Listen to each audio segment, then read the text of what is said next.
नमस्कार, स्वागत है आप सभी का बीएड कॉन्सेप्ट के इस ऑनलाइन लर्निंग प्लेटफॉर्म पे। तो अभी देखिए हम लोग साथियों, आज हम लोग जो है वो बीएड का एक मैथ सिलेबस जो है वो डिस्कस करने आए हैं, जिसमें आप लोग को जो है वो हम लोग जो है वो मैथमेटिक्स का बेसिकली बात करेंगे, जो एनसीईटी बीएड 2024 में जो है आपका पूछने वाला है। तो इसकी जो है वो हम लोग शुरुआत करते हैं। और फिर देखिए कि ये जो हम लोग का पार्ट है मैथमेटिक्स का, वो बेसिकली दो पार्ट में डिवाइडेड है। मैथमेटिक्स में सेक्शन ए है और सेक्शन बी है। इसका क्लियर कट देखिए, एक आइडिया जो है वो ऑफिशियली जो है वो दिया गया है, जो यहाँ पे स्नैप के रूप में जो है वो आपको दिया गया है कि there will be one question paper which will contain two section 1 and section B. देखिए बेसिकली आप पढ़ लीजिएगा इसको। हम बेसिकली ये कहना चाहते हैं कि जो दो सेक्शन है, सेक्शन ए और सेक्शन बी, वो सेक्शन ए में जो है वो 10 क्वेश्चन है जो सभी लोगों के लिए जो है वो कंपलसरी है, और सेक्शन बी और सेक्शन B2 ये दोनों में 15-15 क्वेश्चन रहेंगे, जिसमें आपको एक कोई भी सेक्शन जो है वो अटेम्प्ट लेना है। ओवरऑल आपको जो है वो 25 ही क्वेश्चन जो है अटेम्प्ट लेना है। तो सेक्शन ए तो सारे लोगों के लिए कंपलसरी देखिए लिखा हुआ है, और सेक्शन B1 और B2 ये कंपलसरी नहीं है। तो आपको जो सेक्शन अच्छा लगे, इजी लगे, उसी को आप अटेम्प्ट लीजिए, आप पर कोई जोर जबरदस्ती नहीं है। तो देखिए यहाँ पे एग्जाम पैटर्न में आपको दिया हुआ है कि टोटल जो है वो 25 क्वेश्चन रहेंगे, जिसमें टोटल मार्क्स आपको 100 रहेगा। ठीक है, करेक्ट आंसर के लिए 4 मार्क्स दिए जाएंगे, और रॉन्ग आंसर के लिए जो है 1 मार्क्स आपके काट लिए जाएंगे। तो सेक्शन ए जो है वो देखिए टोटल सेक्शन ए और सेक्शन बी है, और सेक्शन बी जैसे मैंने बोला कि फर्दर डिवाइडेड है B1 और B2 में। चलिए आगे देखते हैं। तो सेक्शन ए में क्या है वो पढ़ना हम लोग को, बेसिकली वो हम लोग देखते हैं। तो पहला पार्ट है आप लोग का अलजेब्रा। अलजेब्रा में क्या क्या पढ़ना है? मैट्रिसेस पढ़ना है। उसमें मैट्रिसेस का जो है वो बहुत सारा प्रॉपर्टी है, equality of matrices, transpose of matrices, symmetric skew symmetric matrix, algebra of matrices, determinants, inverse of A matrix, solution of matrix. ठीक है, तो इतना चीज़ें जो है वो आपको बेसिकली सेक्शन ए में जो है वो अलजेब्रा में पढ़ने के लिए दिया हुआ है। आगे जो है वो हम लोग देखते हैं। वीडियो जो है वो ज़्यादा लंबा ना हो, इसलिए जो है वो इस चीज़ में जो है वो कंसाइज कर करके हम ओवरव्यू देने का कोशिश करेंगे, आप लोग जो है वो समझने का कोशिश करिएगा। तो कैलकुलस में देखिए क्या क्या दिया हुआ है। हायर ऑर्डर डेरिवेटिव को जो है वो पढ़ने के लिए दिया है। टेंजेंट एंड नॉर्मल है, इंक्रीजिंग और डिक्रीजिंग फंक्शन, मैक्सिमा और मिनिमा। फिर तीसरा यूनिट में आपको दिया है इंटीग्रेशन एंड इट्स एप्लीकेशन, जिसमें क्या है? Indefinite integral of simple function. ठीक है, evaluation of indefinite integral, definition of integral, application of integration as area under curve. ठीक है, तो कैलकुलस में जो है वो बेसिकली आपको बहुत कम पढ़ने के लिए दिया गया है, और ये इंटीग्रेशन में भी। तो ये ध्यान रखिए, ये सेक्शन ए का जो है वो कैलकुलस वाला पार्ट है। ठीक है, अब देखिए डिफरेंशियल इक्वेशन में जो है वो आपको पढ़ने के लिए दिया है कि ऑर्डर और डिग्री ऑफ डिफरेंशियल इक्वेशन। ठीक है, फॉर्मुलेटिंग जो है and solution of differential equation with variable separable, और प्रोबेबिलिटी डिस्ट्रीब्यूशन फंक्शन है। प्रोबेबिलिटी डिस्ट्रीब्यूशन फंक्शन में ये 3-4 टॉपिक हैं, जिसमें रैंडम वेरिएबल क्या होता है और उसका probability, expected value random variable का, और वेरिएंस और स्टैंडर्ड डेविएशन किसी भी रैंडम वेरिएबल का, और बाइनोमियल डिस्ट्रीब्यूशन। तो इतना चीज़ें जो है वो बेसिकली आपको पढ़ना था। और एक चीज़ है लीनियर प्रोग्रामिंग, जो बहुत आसान चैप्टर है, इसको जो है वो आप लोग देखिएगा अच्छे तरीके से कि मैथमेटिकल फॉर्मुलेशन इसमें जो है वो करना है। फिर उसके बाद ग्राफिकल मेथड से जो है वो इसका सॉल्यूशन निकालने के लिए दिया है। फीजिबल इनफीजिबल रीजन क्या होता है वो आपको चेकआउट करना है, और ऑप्टिमम सॉल्यूशन लास्ट में, मतलब सॉल्यूशन ही आपको निकालना है, जिसको ऑप्टिमल जो है वो फीजिबल हम लोग कहे हैं। तो सेक्शन ए जितना कंपलसरी था सारे लोगों के लिए, इतना ही जो है वो सेक्शन ए कवर करेगा। अब सेक्शन बी में आप लोगों को, बहुत सारे लोगों को ऐसा लगेगा कि सेक्शन ए और सेक्शन बी में कुछ ऐसे टॉपिक्स हैं जो टैली कर रहे हैं, तो वो करेगा, क्योंकि जो है वो चीज़ें जो है वो आपको इस प्रकार से डिज़ाइन किया गया है कि सेक्शन ए ज़्यादा हार्ड ना हो किसी के लिए, और सेक्शन बी भी ज़्यादा हार्ड ना हो। तो इसलिए कुछ टॉपिक को जो है वो आपको क्लैश करते हुए नजर आएगा। जैसे रिलेशन एंड फंक्शन आपको पढ़ने के लिए दिया हुआ है, रिलेशन एंड फंक्शन पढ़ने के लिए दिया हुआ है, जिसमें क्या है? पहला टॉपिक इसमें टाइप्स ऑफ रिलेशन, जिसमें बहुत कम आपको पढ़ने के लिए सिलेबस में दिया है, रिफ्लेक्सिव, सिमेट्रिक, ट्रांजिटिव और इक्विवेलेंस जो है वो रिलेशन। और देखिए फंक्शन में भी बहुत कम पढ़ने के लिए दिया है, 1-1 फंक्शन दिया है, और कंपोजिट फंक्शन दिया है, इन्वर्स ऑफ ट्रिगोनोमेट्रिकल फंक्शन, ये इन्वर्स ऑफ फंक्शन है, और बाइनरी ऑपरेशन। तो बहुत कम सिलेबस आपको दिया है, लेकिन ध्यान रखिए ये केवल डिज़ाइन करके दिया हुआ है, ये बहुत डीप में जा कर के पढ़ा जाएगा इस चीज़ को, क्योंकि इतना से आपका काम चलने वाला नहीं है। ठीक है, फिर इन्वर्स ट्रिगोनोमेट्रिकल फंक्शन पढ़ना है, जिसमें रेंज क्या होता है, domain, principal value of branch, ठीक है, graph of inverse trigonometrical function, elementary operation और इन्वर्स ट्रिगोनोमेट्रिकल फंक्शन का। तो इतना चीज़ें जो है वो ITF में आपको पढ़ना है, जो आपको कवर करना होगा ट्रिगोनोमेट्री के फॉर्मूले के साथ। ठीक है, ये था यूनिट 1। अब यूनिट 2 में क्या है कि मैट्रिसेस पढ़ना है। तो ये पीछे वाली जो चीज़ें हम लोग सेक्शन ए में जो कवर किए थे, कुछ वही चीज़ें आपको जो है वो यहाँ पे नज़र आएगा, जिसमें मैट्रिसेस में बहुत सारी चीज़ें हैं। इसमें आप एक बार देख लीजिएगा गो थ्रू कर करके, जिसमें बेसिकली आपको टाइप्स ऑफ मैट्रिसेस मिला है, जिसमें देखिए कि इक्वलिटी मैट्रिक्स कैसे होता है, जीरो मैट्रिक्स क्या होता है, ट्रांसपोज ऑफ मैट्रिक्स क्या होता है, फिर symmetric and skew symmetric matrix, addition कैसे जोड़ते हैं, कैसे गुना करते हैं, स्केलर कैसे एक कांस्टेंट नंबर से मल्टीप्लाई करते हैं, जिसको बेसिकली स्केलर कहा है। फिर सिंपल प्रॉपर्टी में पढ़ना है कि मल्टीप्लाई करना है मैट्रिसेस को और ऐड करना है। फिर non commutative of multiplication of matrices and existence of non zero matrices whose product is the zero matrix. ठीक है, कुछ रिस्ट्रिक्शन उसमें डाला है ऑर्डर 2 पे, और कॉन्सेप्ट ऑफ एलिमेंट्री रो और एलिमेंट्री ऑपरेशन। ठीक है, ये आपका प्रॉपर्टी होता है, उस पर आपको जो है वो दिया है। और देखिए आपको एक चीज़ अच्छे से दे दिया गया है कि यहाँ पे जितने भी मैट्रिसेस आपको पढ़ना है वो रियल मैट्रिसेस पढ़ना है। ठीक है, कॉम्प्लेक्स मैट्रिक्स होता है जिसमें हर्मिटियन और नॉन हर्मिटियन मैट्रिक्स होता है, वो चीज़ें आपको पढ़ने के लिए यहाँ पे नहीं दिया गया है। अब देखिए यूनिट 2 का जो 2 पार्ट है उसमें डिटर्मिनेंट्स पढ़ने के लिए दिया है, जिसमें क्या है कि आपको स्क्वायर मैट्रिक्स का एक 3x3। ठीक है, तो हम लोग को ज़्यादा पे ध्यान नहीं देना है, केवल 3x3 मैट्रिसेस पे बात करना है, प्रॉपर्टीज़ ऑफ डिटर्मिनेंट्स पे बात करना है, माइनर क्या होता है, कोफैक्टर क्या होता है, application of determinants, finding the area of triangle, adjoint, inverse of a square matrix, फिर consistency, inconsistency, number of solution of system of linear equation by example आपको सॉल्व करने के लिए दिया है।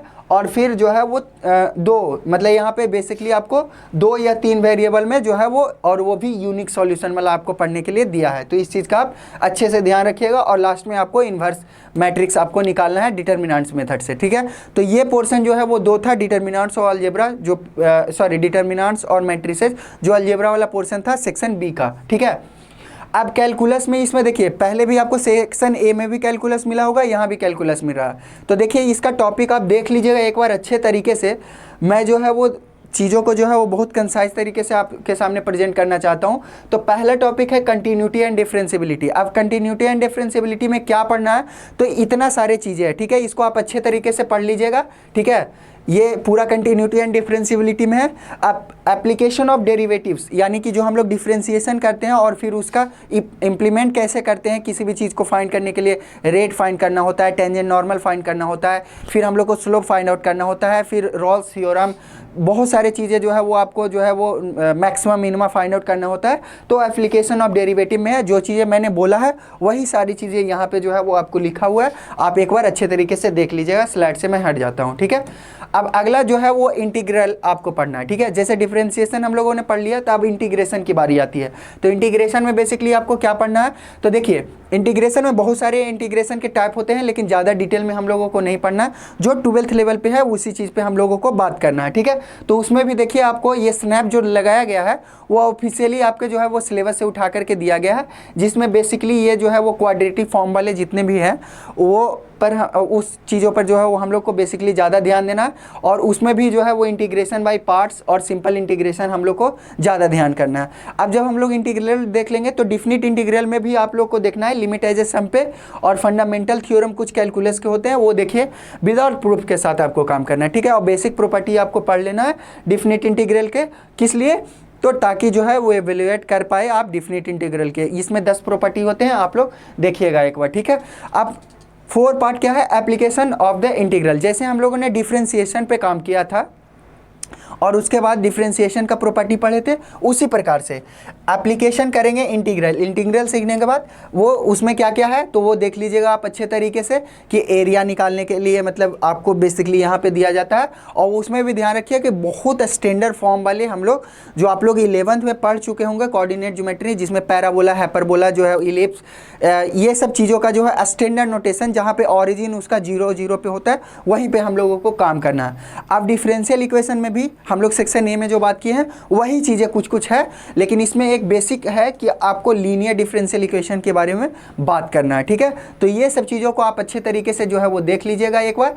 अब यूनिट 4 जो आपका स्कोरिंग जो है वो रहेगा, किसी बच्चा का अगर मान लीजिए कैलकुलस सही नहीं भी रहता है, लेकिन वो अच्छे तरीके से आप मार्क्स को गेन कर सकते हैं अगर आपका यूनिट 4 बहुत अच्छे तरीके से पढ़ा हो तो, जिसमें वेक्टर और 3 डायमेंशनल ज्योमेट्री की बात किया हुआ है। वेक्टर में आप लोग 11th में पढ़ चुके होंगे। वेक्टर्स में टाइप्स ऑफ वेक्टर्स के बारे में आपको बोला जाएगा, फिर वेक्टर को कैसे गुना करते हैं, मतलब स्केलर प्रोडक्ट ऑफ वेक्टर, फिर आपको क्रॉस प्रोडक्ट ऑफ वेक्टर, ये सब चीज़ों के बारे में फिर आपको पढ़ना होगा।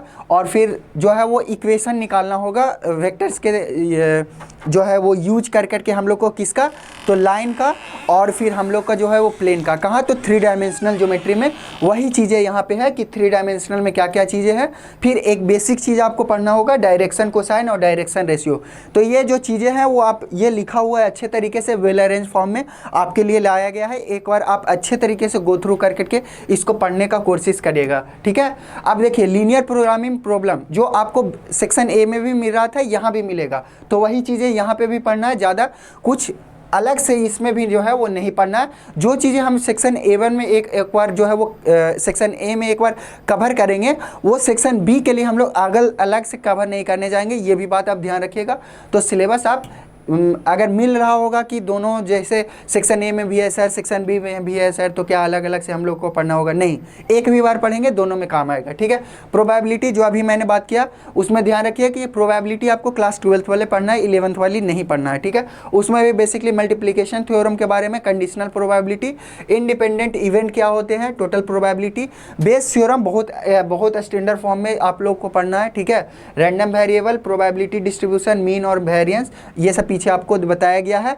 और बर्नौली ट्रायल्स के बारे में आपको पढ़ना है, ठीक है। इतना चीज़ें आपको पढ़ना था। अब देखिए सेक्शन बी और सेक्शन ए तो आप लोगों के लिए कंपलसरी है, और सेक्शन बी का जो पार्ट है बाबू, वो सेक्शन बी जो है वो 2 पार्ट में डिवाइडेड है, सेक्शन B1 और सेक्शन B2। तो जो बच्चे साइंस बैकग्राउंड से होंगे उनके लिए सेक्शन B1 अच्छा रहेगा, क्योंकि वो टोटल का टोटल 12th लेवल पे स्टैंडर्ड फॉर्म पे है, अलग से आपको जो है इफर्ट लगाने की कोई ज़रूरत नहीं है। लेकिन सेक्शन B2 में आपको जो है वो चीज़ें बहुत अलग अलग से नजर आएगा। सेक्शन B2 में मैं बता देना चाहता हूं कि कुछ टॉपिक्स ऐसे हैं जो BSc लेवल पे आपको जो है वो दिया गया है। आप देखिए जल्दी से हम लोग गो थ्रू करेंगे। देखिए सेक्शन B2 में क्या है, यूनिट 1 में क्या पढ़ना है, numbers, quantification and numerical application. उसमें क्या है, modulo arithmetics, congruence modulo, alligation and mixture, ये आपको लग रहा होगा कि मतलब जनरल मैथमेटिक्स हम लोग पढ़ रहे हैं, न्यूमेरिकल प्रॉब्लम, ठीक है। उसमें भी सब टाइप्स है, आप अच्छे तरीके से देखिए इसको। और फिर देखिए बोट एंड स्ट्रीम पढ़ना है, pipe and system, race and game, partnership, numerical inequalities, ये एक अच्छा मतलब पोर्शन है जो आपको सेक्शन ए और B1 दोनों में आपको काम देगा। फिर यूनिट 2 में आपको अलजेब्रा है। देखिए आपको फिर से आ गया मैट्रिसेस और types of matrices, equality of matrices. तो कुछ नहीं करना है कि ये अलजेब्रा वाला पार्ट जो सेक्शन बी और B1 और ए में मिल रहा था, वही पार्ट यहाँ पे भी है। और फिर कैलकुलस में भी वही चीज़ है, आपको कैलकुलस में हायर ऑर्डर डेरिवेटिव वहाँ भी मिल रहा होगा, लेकिन ये आपको अलग से लग रहा होगा कि मार्जिनल कॉस्ट और मार्जिनल रेवेन्यू यूजिंग डेरिवेटिव्स, ये चीज़ें जो है वो आपको अलग से नज़र आ रहा होगा। ये जो है आपको स्टैंडर्ड लेवल पे पढ़ाने के लिए मिलता है। मैक्सिमम मिनिमम वही चीज़ जो आपको कैलकुलस में देखने को मिलता है, ठीक है। प्रोबेबिलिटी डिस्ट्रीब्यूशन अलग से कुछ नहीं है, प्रोबेबिलिटी डिस्ट्रीब्यूशन भी यहाँ पे पढ़ लेना है। और मैथमेटिकल एक्सपेक्टेशन, ये थोड़ा सा नया टॉपिक आप लोगों के लिए रहेगा, ठीक है। और वेरिएंस, ये भी आपका जो है वो 10th लेवल पे जो है वो आप लोग जो पढ़ चुके होंगे उसके हेल्प से हम लोग जो है अच्छे तरीके से इस चीज़ को पढ़ लेंगे। तो ज़्यादा कुछ नहीं है। ये देखिए ये एक BSc जो है वो स्टैटिस्टिक्स का जो है वो टॉपिक है, या फिर बहुत सारे बच्चे इसको जब ICOM करते रहते हैं तो उसमें इंडेक्स नंबर और टाइम बेस्ड डाटा आपको मिलता है, जिसमें कंस्ट्रक्ट करना होता है हम लोग को इंडेक्स नंबर। वो 4 मेथड होते हैं, वो पढ़िएगा अच्छे तरीके से। टेस्ट ऑफ, फिर एडिक्वेंसी ऑफ इंडेक्स नंबर, जिसमें टाइम रिवर्सल टेस्ट, बहुत सारा हम लोग जो है वो लगाते हैं टेस्ट, जिसमें 3 टेस्ट आपको बताए जाएंगे, ठीक है। फिर यूनिट 4 में आपको index number and time based data में पॉपुलेशन एंड सैंपल पढ़ाया जाएगा। Parameter and statistics and statical inference, बहुत interesting topic. Explain the relation between parameter and statistics, ये भी बहुत इंपॉर्टेंट टॉपिक है और मतलब बहुत इंटरेस्टिंग टॉपिक है। आप एक बार गो थ्रू कर करके पढ़ने का कोशिश करिएगा। और फिर index number and time based data में आपको टाइम सीरीज पढ़ना है, बहुत इंटरेस्टिंग इंटरेस्टिंग टॉपिक है, बीएससी का है, लेकिन इसको जो है वो आपको आईकॉम के भी मतलब आईएससी में भी बहुत सारे टॉपिक में, मतलब आईएससी नहीं बोलेंगे सॉरी, लेकिन हाँ आपको टाइम सीरीज जो है वो बीएससी लेवल पे आपको पढ़ने के लिए मिलेगा, ठीक है। कंपोनेंट्स ऑफ टाइम सीरीज में पढ़ना है, फिर टाइम सीरीज में एनालिसिस ऑफ यूनिवेरिएट जो है वो डाटा के बारे में पढ़ना है, ठीक है। तो इतना चीज़ें। फिर आपको 8वां यूनिट में फाइनेंशियल मैथमेटिक्स पढ़ना है, जिसमें परप्यूटी क्या होता है, सिंकिंग फंड्स क्या होता है, valuation of bonds, calculation of EMI, बहुत सारे इंपॉर्टेंट टॉपिक है ये। लीनियर मेथड ऑफ डिप्रेसिएशन मतलब आपको पढ़ना है। और फिर अगला टॉपिक है आपको यूनिट 9 में लीनियर प्रोग्रामिंग। ये तो आपको पहले से बताया गया है कि ये वाला चीज़ें जो है वो आपको अच्छे तरीके से कवर कर लेना है। फिर feasible infeasible region, feasible and infeasible solution, optimal solution, ये सब चीज़ें जो है वो आपको बताया गया, ठीक है। तो आपको बहुत ही अच्छे तरीके से और जो है वो बहुत ही कम समय में हम लोगों ने वीडियो को ज़्यादा लंबा ना किया जाए, इसलिए जो है वो चीज़ों को पीपीटी फॉर्मेट में आपको दे दिया गया है। अगर कुछ चीज़ें पे अगर आपको अभी भी डाउट रहे तो कमेंट कर करके पूछने का प्रयास करिएगा। बाकी चीज़ों के लिए धन्यवाद। स्वस्थ रहिए, मस्त रहिए और अपने तैयारी पे जो है वो जोर डालिए, ठीक है। बाकी चीज़ों के लिए धन्यवाद, मिलेंगे बाद में।